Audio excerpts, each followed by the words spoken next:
Olá, no vídeo anterior falamos sobre a competência da Justiça do Trabalho e a sua ampliação pela emenda constitucional número 45, que trouxe para a Justiça do Trabalho a competência para julgar a relação de trabalho. Pois bem, com essa ampliação da competência trabalhista pela emenda 45 de 8 de dezembro de 2004, logo surgiu uma discussão se essa ampliação da competência trabalhista também teria trazido para a Justiça do Trabalho a competência para julgar os servidores públicos, porque a administração pública já constava da redação do artigo 114 original. Na redação original do artigo 114, o legislador dizia: compete à Justiça do Trabalho conciliar e julgar os dissídios individuais e coletivos entre trabalhadores e empregadores, abrangidos os entes de direito público externo e da administração pública, direta e indireta, da União, dos Estados, do Distrito Federal e dos municípios, e, na forma da lei, outras controvérsias decorrentes da relação de trabalho. Então, o julgamento da administração pública já constava lá do artigo 114, caput, redação original. Mas os servidores públicos não eram julgados pela Justiça do Trabalho. Os servidores públicos eram julgados pela Justiça Comum Federal, se fosse ele servidor público federal, distrital, se fosse ele servidor público distrital, ou estadual, se fosse ele servidor público estadual ou municipal. Ocorre que com a redação da emenda 45, surgiram defensores de que, com a emenda 45, não apenas os empregados públicos passaram e se inseriam na competência da Justiça do Trabalho, mas também os servidores públicos. E aí surgiu uma discussão. Segundo os defensores dessa teoria, a relação de trabalho é gênero, e no âmbito da administração pública existem duas espécies desse gênero: a relação estatutária e a relação de emprego, né? Então, a relação estatutária é aquela que se forma entre o servidor público e a administração pública. Já a relação de emprego é aquela que se forma entre o empregado público e a administração pública. Lembrando que servidor público é aquele investido no cargo público, aprovado em concurso público de provas ou de provas e títulos. Cargo público, aquele criado em lei, com as suas atribuições previstas em lei. E a Constituição exige, para o provimento de cargo público, concurso público de provas ou de provas e títulos. Artigo 37, incisos 1º e 2º da Constituição da República, exceto cargos em comissão, de livre nomeação e exoneração, e também a contratação temporária por excepcional interesse público. Essa contratação temporária prevista no inciso 9º do artigo 37.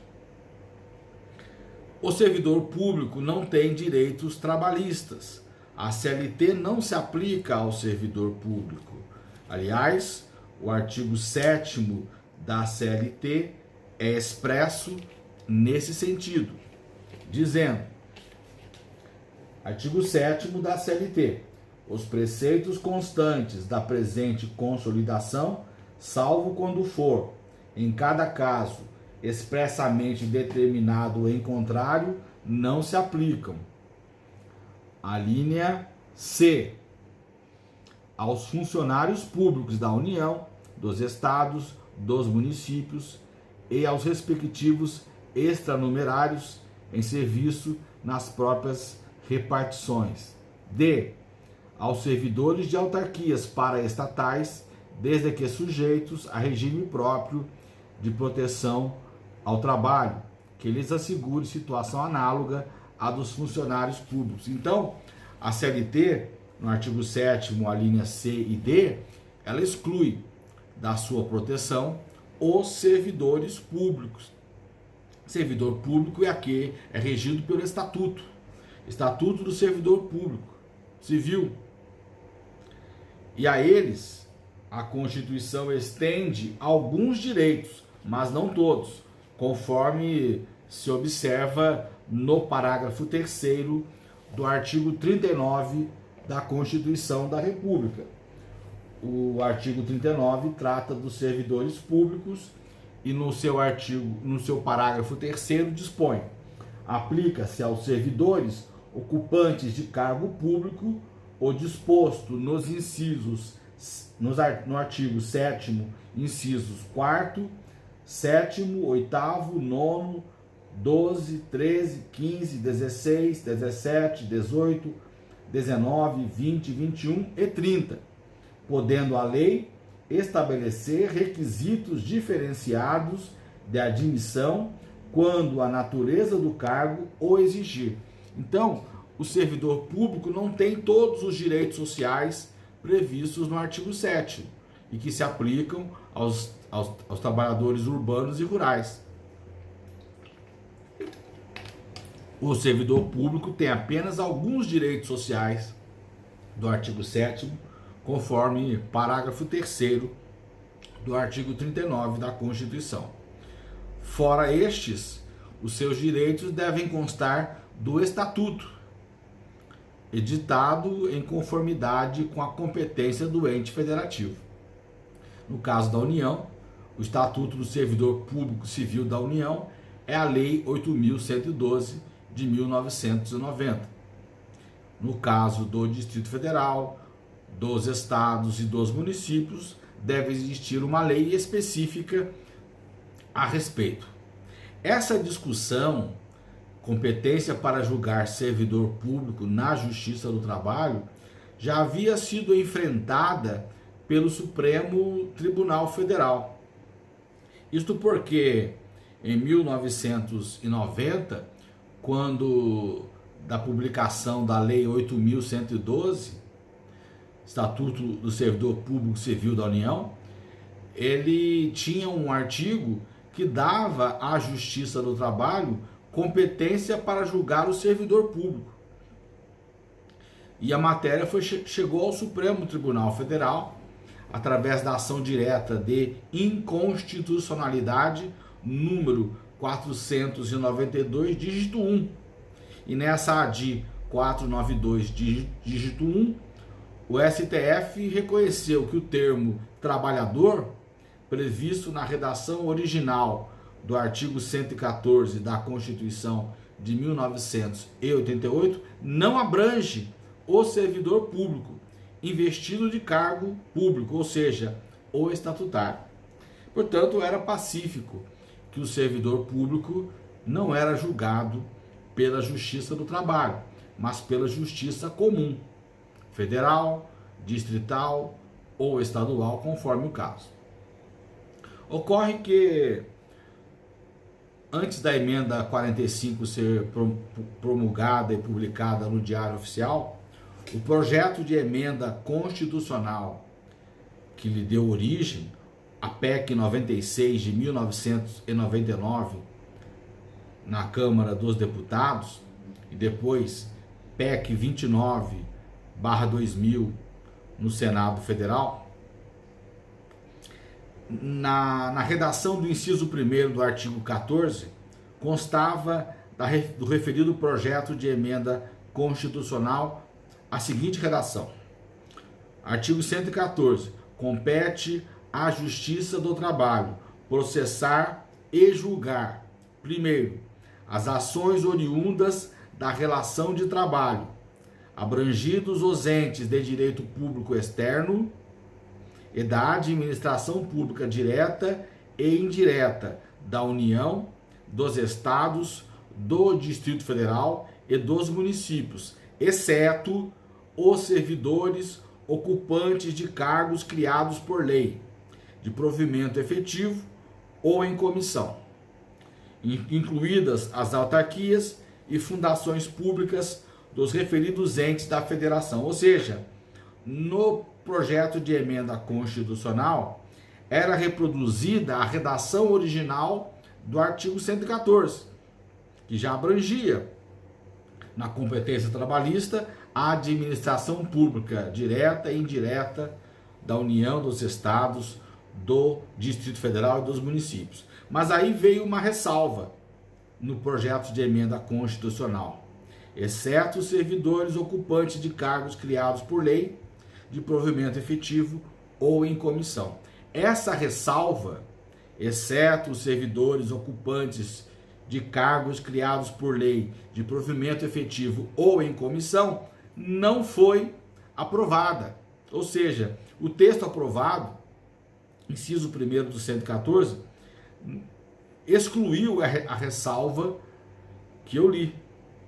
E isso gerou discussão. Com a exclusão da ressalva, alguns passaram a entender que a competência trabalhista foi ampliada para julgar não apenas a relação de trabalho, mas a relação de emprego. E sem a ressalva, o servidor público também se inseria na competência da Justiça do Trabalho. Ocorre que a AJUFE, Associação dos Juízes Federais, ajuizou uma ação direta de inconstitucionalidade contra essa interpretação. Ou seja, a AJUFE queria manter a competência da Justiça Comum para julgar os servidores públicos estatutários.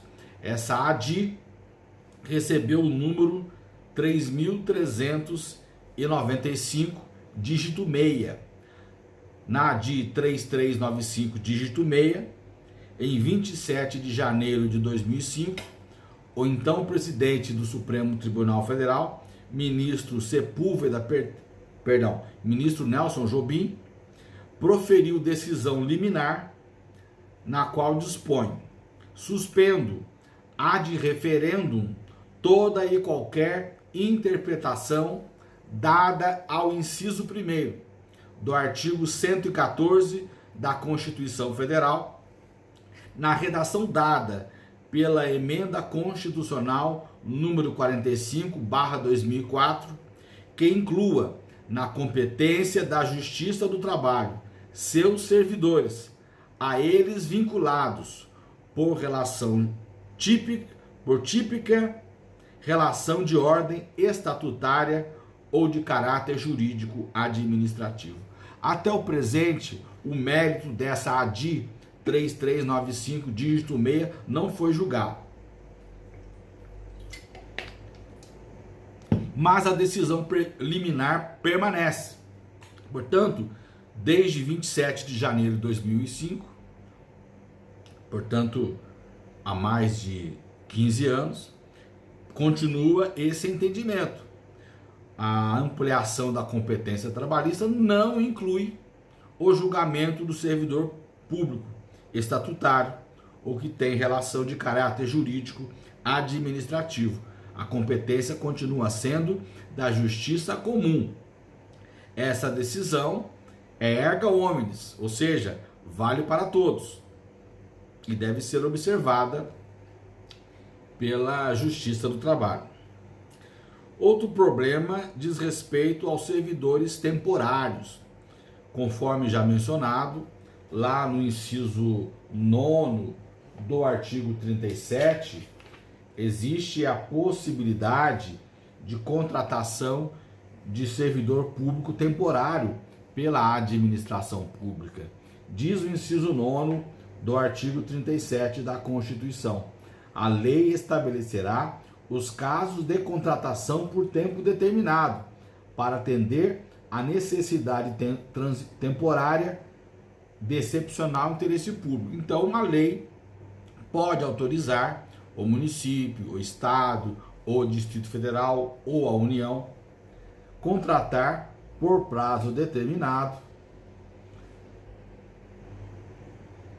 servidores para atender a necessidade temporária de excepcional interesse público. Antes da ADI 3395, dígito 6, a Justiça do Trabalho entendia que esse servidor temporário poderia reclamar poderia reclamar ação, poderia propor ação na Justiça do Trabalho.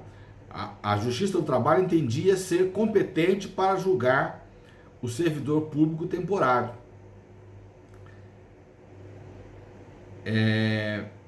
Desde que, né, o regime fosse seletista, né? Se o regime fosse estatutário, a competência era da Justiça Comum. Era esse o entendimento do TST na orientação jurisprudencial número 205 da seção básica de dissídios individuais número 1 do TST.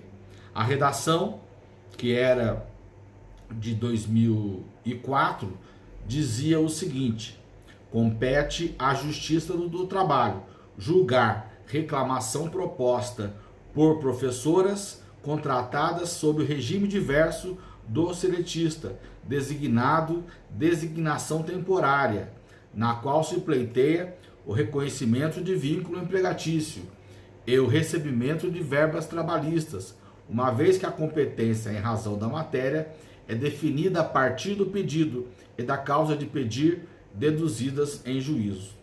Depois, houve uma alteração da OJ 205, passando a OJ 205 a dispor: compete à Justiça do Trabalho, competência material, Justiça do Trabalho, ente público, contratação irregular, regime especial, desvirtuamento. Primeiro, inscreve-se na competência material da Justiça do Trabalho dirimir o dissídio individual entre trabalhador e ente público, se há controvérsia acerca do vínculo empregatício. Segundo, a simples presença de lei que disciplina a contratação por tempo determinado para atender à necessidade temporária de excepcional interesse público, artigo 37, inciso 9 da Constituição Federal de 1988, não é o bastante para deslocar a competência material da Justiça do Trabalho, se alega desvirtuamento em tal contratação, mediante a prestação de serviços à administração para atendimento de necessidade permanente e não para acudir à situação transitória e emergencial. Então, eram esses os entendimentos do TST através da OJ 205. Mas com aquele julgamento do STF, na DI 3395, dígito 6, dizendo que a competência para julgar o servidor público e aquela relação de caráter jurídico administrativo era da Justiça Comum e não da Justiça do Trabalho, fez com que o Tribunal Superior do Trabalho cancelasse a súmula 205. Um outro julgamento importante foi o recurso extraordinário 573.202, relatado pelo ministro Ricardo Lewandowski. Esse RE 573.202 data de 21 de agosto de 2008 e foi publicado no Diário Oficial em 5 de dezembro de 2008. Através dele, o Supremo Tribunal Federal reconheceu que aquelas contratações feitas pela administração pública com base em lei municipal, e mesmo se aplicaria à lei estadual ou federal, fazia com que a competência para julgar esses contratados não seja da Justiça do Trabalho, mas sim da Justiça Comum. A emenda do acórdão é a seguinte: servidor público, regime especial, contratação temporária, regida por legislação local anterior à Constituição de 1988, editada com base no artigo 106 da Constituição de 1967. Acórdão que reconheceu a competência da Justiça do Trabalho. Ao reconhecer a competência da Justiça do Trabalho para processar e julgar a reclamação trabalhista, o acórdão recorrido divergiu de pacífica orientação jurisprudencial deste STF. Compete à Justiça Comum processar e julgar causas instauradas entre o poder público e seus servidores, submetidos a regime especial, disciplinado por lei local, editada antes da Constituição da República de 1988, bem como, com fundamento no artigo 106 da Constituição de 1967, na redação que lhe deu a Emenda Constitucional número 1 de 1969, ou no artigo 37, inciso 9 da Constituição de 1988. Ou seja a contratação temporária fundamentada no artigo 106 da Constituição de 1967, seja a contratação temporária fundamentada no inciso 9 do artigo 37 da Constituição de 1988, a competência para julgar esse servidor contratado temporariamente é da Justiça Comum e não da Justiça do Trabalho. Mas temos um outro problema. O artigo 39 da Constituição de 1988, na sua redação original, falava em um regime jurídico único, né?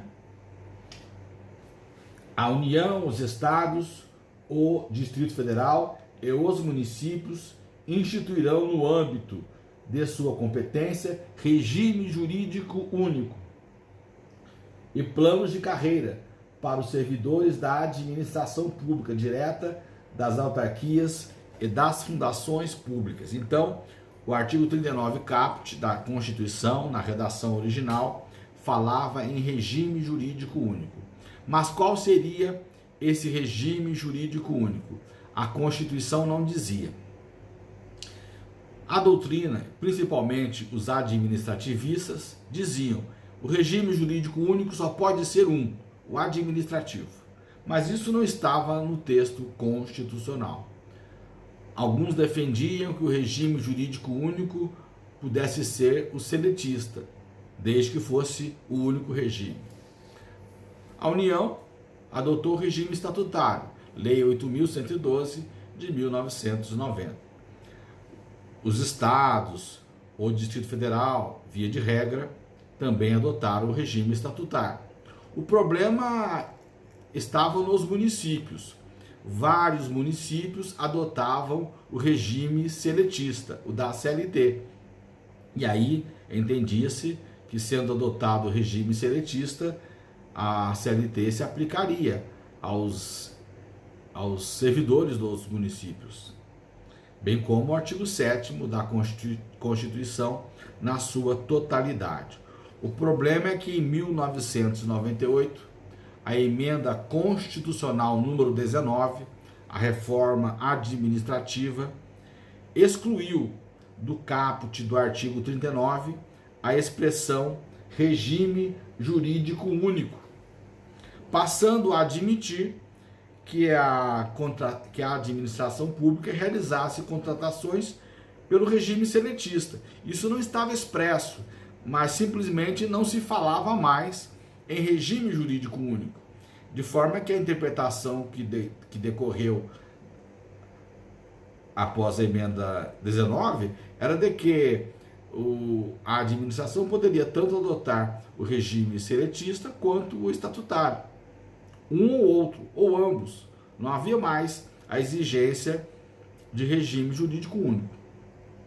Ocorre que, posteriormente, foi ajuizada a ADI, Ação Direta de Inconstitucionalidade, número 2135, dígito 4. Não se discutia o mérito da emenda 19. Não era o mérito que era inconstitucional, mas a forma, né? Como todos sabem, uma emenda constitucional, para ser aprovada, precisa de 2 votações na Câmara e 2 votações no Senado. Em cada uma delas, precisa obter 3/5 dos votos. Pois bem,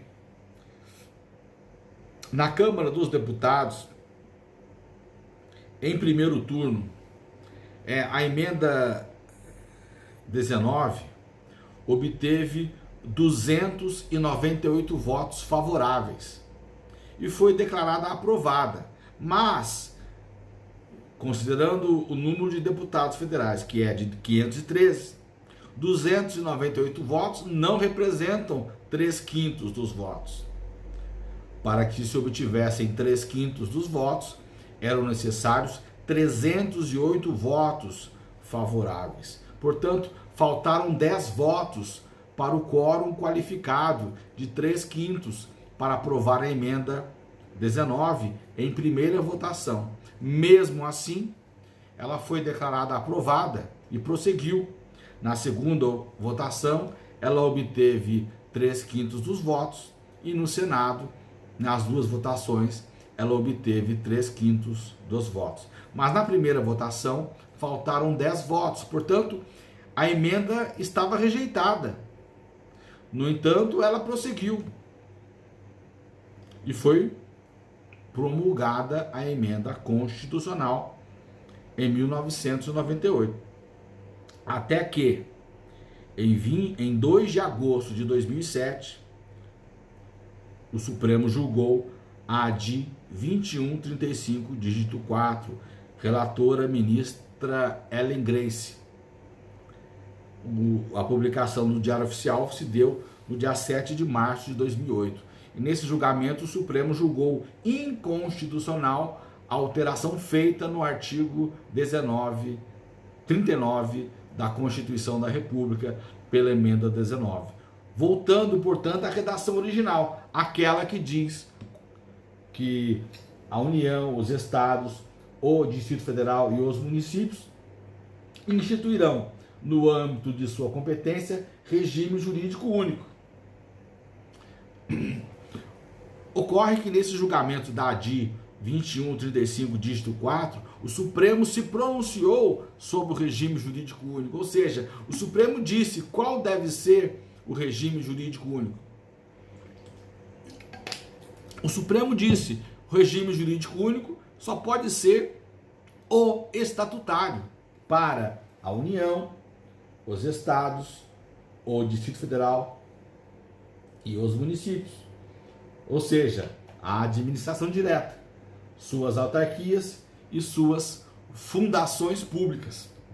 Portanto, a União, os estados, o Distrito Federal e os municípios, a administração direta, o regime jurídico dos seus servidores é o estatutário, regime administrativo.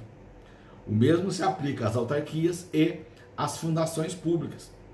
Apenas as empresas públicas e as sociedades de economia mista é que tem o regime jurídico seletista, por disposição expressa do artigo 173, parágrafo 1º, inciso 2º. Mas aí surgiu um problema, levantado pelo ministro Marco Aurélio no julgamento da ADI 2135, dígito 4. O ministro Marco Aurélio disse: e como é que nós vamos fazer com aqueles que de boa fé contrataram pela CLT com base na emenda 19? depois de 9 anos. E a ministra Carmen Lúcia disse, principalmente nos municípios.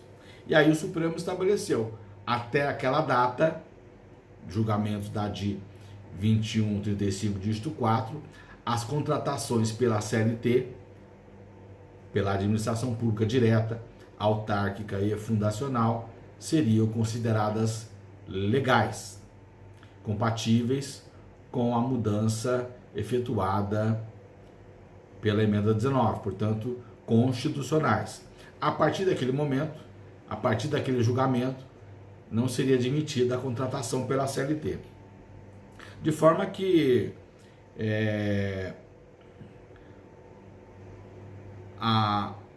aqueles que ainda contratam por regime seletista, sejam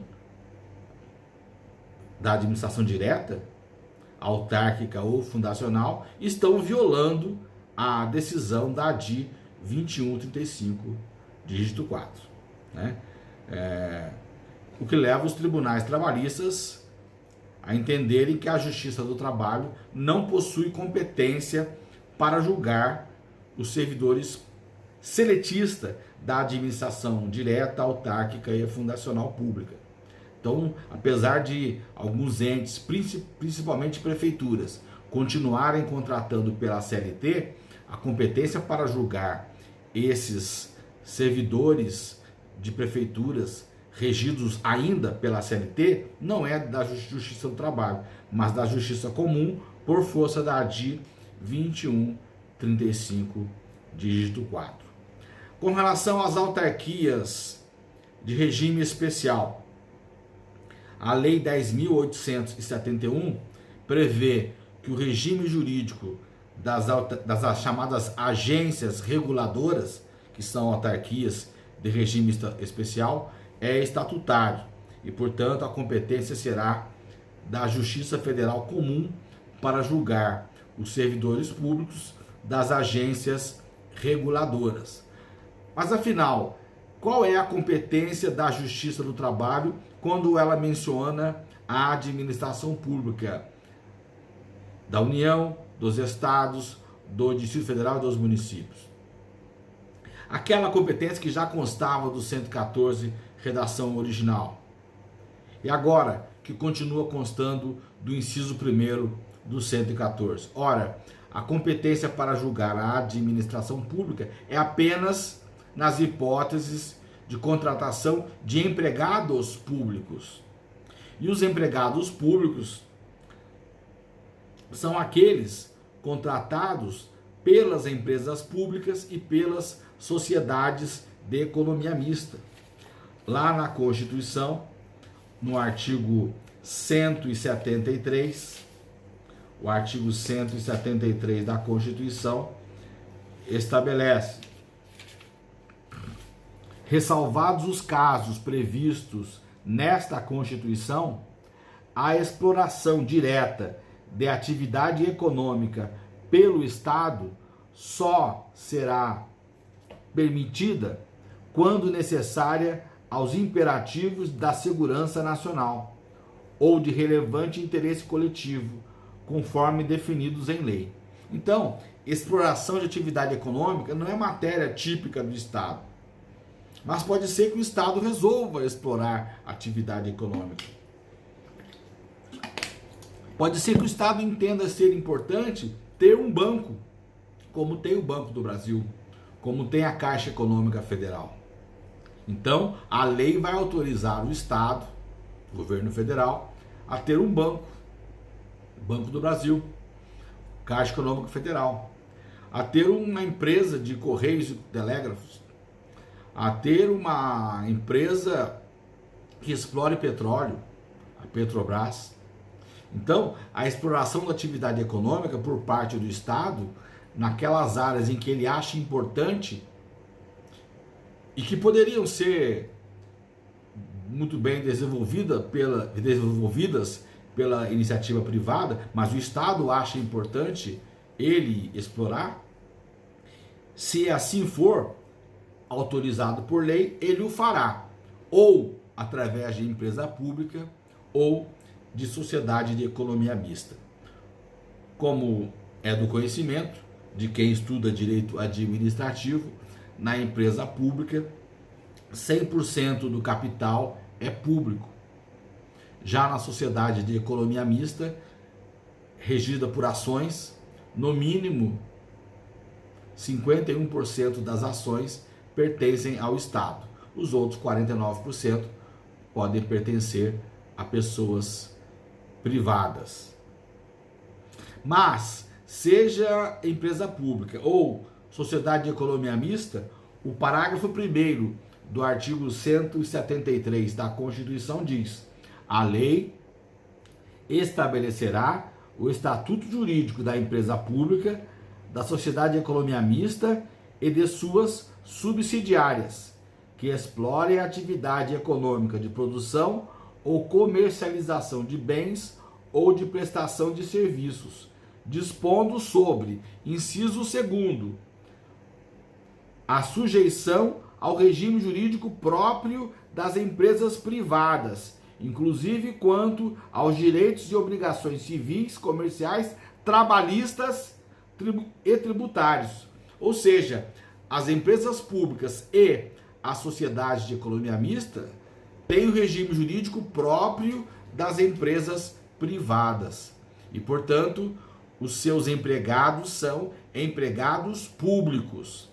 Se esses empregados públicos das empresas públicas ou da sociedade de economia mista quiserem propor reclamação trabalhista, a competência será da Justiça do Trabalho. É isso. No próximo vídeo falaremos de outras competências previstas lá no artigo 114 da Constituição da República, com a redação que lhe deu a emenda 45. Até o próximo vídeo.